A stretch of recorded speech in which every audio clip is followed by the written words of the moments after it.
une histoire à raconter. Vous savez quoi? En 2022, pendant que les taux d'intérêt étaient à leur pic, j'ai un client avec une préautorisation de 215 000 qui me dit, Chris, je veux m'acheter un duplex. Je suis comme, what? Avec 215 000? Regardez, je vous raconte ça dans un instant. Bonjour tout le monde, bienvenue sur ma chaîne Immobilier 101 avec Christopher Salador, où je partage avec vous trucs, astuces et stratégies gagnantes en immobilier. Alors, si ce sont des sujets qui t'intéressent et tu désires passer au prochain niveau, considère t'inscrire à ma chaîne dès maintenant. Regardez, dans cette vidéo, je vais vous expliquer l'histoire d'un jeune qu'on vient tout juste de passer chez le notaire et qui a fait une belle optimisation et je vais vous expliquer jusqu'à combien il a pu louer son logement et où il a pu louer son logement. Mais juste avant d'aller plus loin, si vous désirez vendre, acheter ou investir en immobilier, allez dans la description dans le bas de cette vidéo. Vous allez pouvoir cliquer sur un lien pour réserver une consultation gratuite et sans obligation avec moi, où est-ce que je vais pouvoir répondre à toutes vos questions. On va pouvoir regarder votre situation, mais surtout, on va pouvoir élaborer un plan d'action qui va vous permettre à vous, oui, à toi,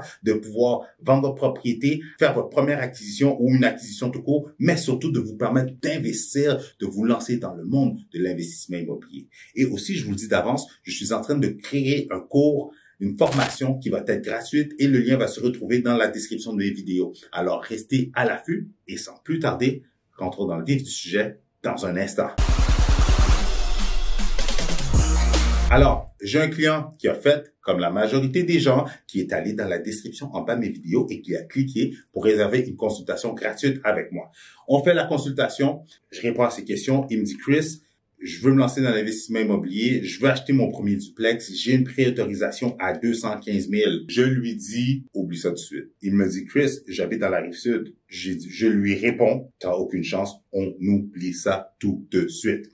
Mais il a l'air motivé. Puis vous savez quoi, quand un client désire acheter, puis surtout que il y a des choses qui, comment je pourrais dire, que tout a l'air contre lui, dans le sens, il n'a pas un gros montant de préautorisation. Il désire acheter dans la Rive-Sud, où est-ce que la Rive-Sud de Montréal, c'est cher. Et en plus, il me dit qu'il est prêt à aller loin, à genre 30-45 minutes de Montréal. Je lui dis, oh my gosh, moi j'habite à Montréal. Pour me déplacer ou de mettre de l'énergie sur une situation, un client que malheureusement, je peux rien faire pour lui. Je ne vais pas lui expliquer des histoires. Je ne vais pas lui faire croire ou lui vendre une salade. Donc, je fais mon devoir de top courtier. Alors, je me mets à essayer de le décourager. En d'autres termes, j'essaie de tester sa réelle motivation. Je lui fais comprendre que si tu achètes trop loin, ça peut affecter ton appréciation parce que plus tu achètes loin, moins les valeurs des propriétés ont tendance à augmenter rapidement. Fait que c'est bien beau que tu vas acheter une propriété si on en trouve une à 215 000, mais attends-toi à ce que l'appréciation ne va pas se faire vite. Ensuite, je lui dis, idéalement, je suggère toujours aux gens d'acheter à 30 minutes et moins de chez eux. Pourquoi? Parce que plus on achète loin, moindrement qu'il y a des bris, moindrement qu'il y a des réparations, des améliorations, de la gestion, des problèmes à régler, ça ne va jamais vous tenter. Versus quand la propriété est à 15-20 minutes de chez vous, vous êtes dans un barbecue, il y a une affaire de dernière minute, vous pouvez y aller et revenir, ni vu ni connu, et boum, vous gérez votre bloc et ce n'est pas une corvée. Donc, je lui explique ce point-là. Aussi, je lui dis que les bâtiments qui sont pas chers viennent majoritairement avec beaucoup d'amour qui doit être donné à la propriété. Je lui explique tout ça. Monsieur me dit, regarde, j'ai une préautorisation à 215 000. J'ai déjà vu une propriété à Saint-Hyacinthe. Je lui dis, regarde. Après lui avoir expliqué tout ça, si monsieur est toujours motivé, on a quelqu'un qui est craqué, qui veut passer à l'action, ça, je respecte ça. Et en plus, je vous l'avais pas dit, mais c'est un jeune qui débute, il a même pas encore 25 ans. Donc, on est comme, you know what, let's go. Je t'accompagne, on y va. Fait que là, il m'envoie la propriété à Saint-Hyacinthe. Rapidement, je réalise que la propriété, elle a déjà une promesse d'achat acceptée. On se retourne vers, il m'envoie une autre propriété qui est à Saint-Hyacinthe aussi. Malheureusement, je lui explique, malheureusement, celle-là aussi, elle a une promesse d'achat qui est acceptée. Fait qu'il m'envoie 2-3 propriétés. Il y en a qui sont pas intéressantes, il y en a qui en valent pas la peine. Boum, il m'envoie une propriété qui est située dans le secteur de Granby. C'est quand même pas à côté de Granby, là. C'est de Montréal, c'est environ 1h17. Je suis comme, wow. En tout cas, fait ça pour dire que on voit la propriété toujours disponible. C'est 2,5,5, puis en plus, elle a l'air d'avoir un sous-sol et elle a un garage en arrière. Je dis à mon client, you know what? Tu sais quoi? De toute façon, pour ceux qui ne le savent pas, il y a une pratique courante dans les immeubles, dans les propriétés à revenus. C'est que souvent, lorsque l'immeuble est complètement loué, des fois, on peut seulement visiter un appartement ou on ne peut pas visiter aucun appartement. Donc, il veut dire qu'on doit faire une offre à l'aveuglette. Mais, ne vous inquiétez pas, parce que lorsqu'on fait une offre et qu'on n'a pas visité la propriété, ça veut dire qu'on va faire une offre qui va être conditionnelle à la visite des lieux et à votre entière satisfaction. J'explique ça à mon client pour lui faire comprendre que son offre, si jamais il y a un mauvais feeling, après avoir visité tous les appartements, si jamais il y a un mauvais feeling, si jamais il ne veut pas poursuivre, si jamais il y a quelque chose qui ne le plaît pas, qu'il ne désire pas aller de l'avant, il va pouvoir se retirer sans aucune obligation, sans pénalité, sans frais, sans quoi que ce soit. Il me dit, OK, let's go, on fait comme ça. Fait on fait une offre, on n'a même pas vu la propriété. Boum, on présente l'offre. La propriété était genre à 249 000 ou 239 000, je me rappelle plus trop exactement. On était à l'automne 2022. La propriété, finalement, elle avait baissé de prix. Mais quand on est arrivé dans le décor, je pense qu'ils offraient genre dans les alentours de 210 000. On présente une offre à 200 000. Le vendeur, insulté, veut rien savoir. Il est comme, non, moi, je bouge pas mon prix. Finalement, mon client, on accepte à 209 000. L'offre d'achat est acceptée, on va visiter les lieux. En allant visiter les lieux, on réalise que c'est un vrai bordel au rez-de-chaussée.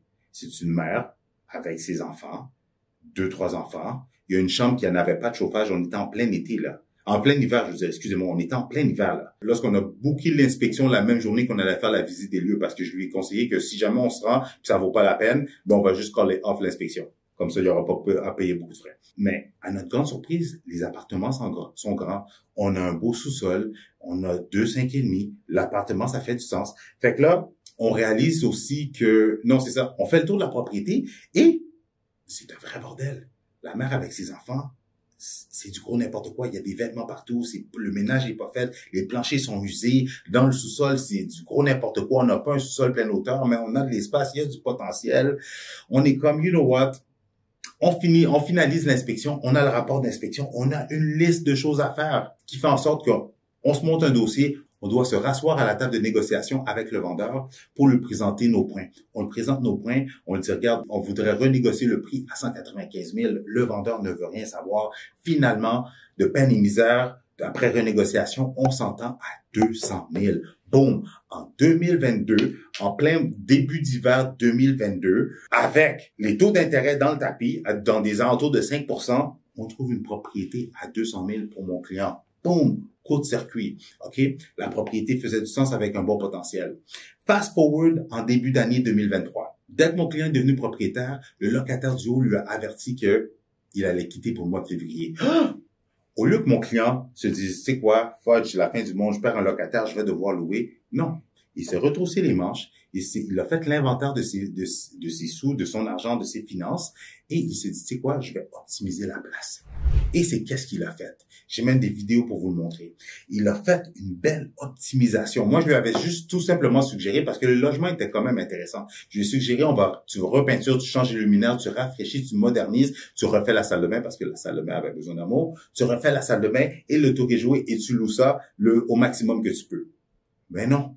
Mon client, il a décidé de faire une optimisation au grand complet. Il a rénové le rez-de-chaussée au complet, cuisine, salle de bain, plancher, luminaire, etc.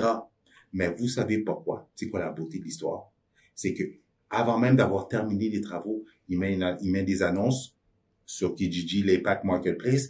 Boum! Il a une vingtaine de demandes de visite et vous savez pas quoi? Il a loué l'appartement à 1 300 $ à Granby. Combien? 1 300 $ qu'il a pu louer son appartement à Granby.